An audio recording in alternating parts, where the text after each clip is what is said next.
Welcome to Saturday Shriek Nights, where every tale is a shadow you can't outrun. Tonight's story comes from deep within the quiet roads of rural Nigeria. A warning passed from mouth to mouth, yet often ignored. They call it the midnight whistle. So dim the lights, keep your eyes wide, and whatever you do, stay with me until the very end. If you make it that far, please give this video a like, subscribe with the bell on, and share this tale with a friend who might need the warning.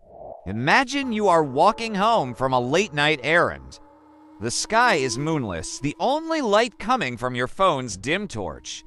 The road is empty, but in the distance, you hear it. A single whistle. Not a tune, not a song, just a long, flat note that hangs in the air like a thread pulling you forward. It's an old belief in parts of Nigeria. If you hear a whistle after midnight and you can't see the source, do not answer, do not follow. The midnight whistle legend dates back to pre-colonial times. Elders tell of Adewale, the stone of the partridge. In Yoruba myth, the partridge was a messenger between the living and the spirit world.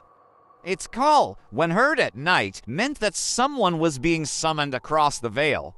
Over time, the bird call became replaced by the sound of a human whistle, a sign of a spirit who has learned to mimic us.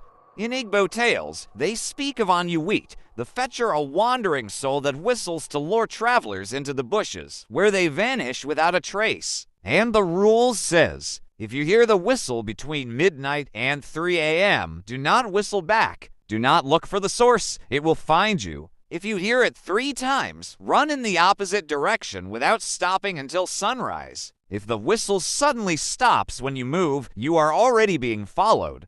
In 1997, in the town of Adewale, a young tailor named Adewale was returning home after delivering a finished garment to a late-night customer. The night was silent until he heard it. Fee, a long, slow, hollow. He thought it was his friend Tund, who often played pranks. He whistled back. Instantly, the sound stopped. The air became heavy. Even the crickets went quiet. Adewale laughed nervously and walked faster. A few seconds later, the whistle came again.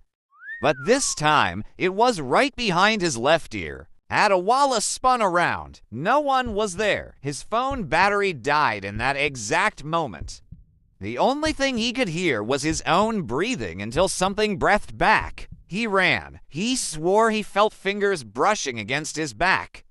He didn't stop until he reached his gate. The next morning, neighbors found bare footprints on the road he'd run down barefoot, but shaped like no human foot. Folklore says the midnight whistle isn't just a sound, it's an invitation. If you answer it, you've told the spirit, I can hear you, I am willing to follow. And once you've acknowledged it, the sound will follow you forever.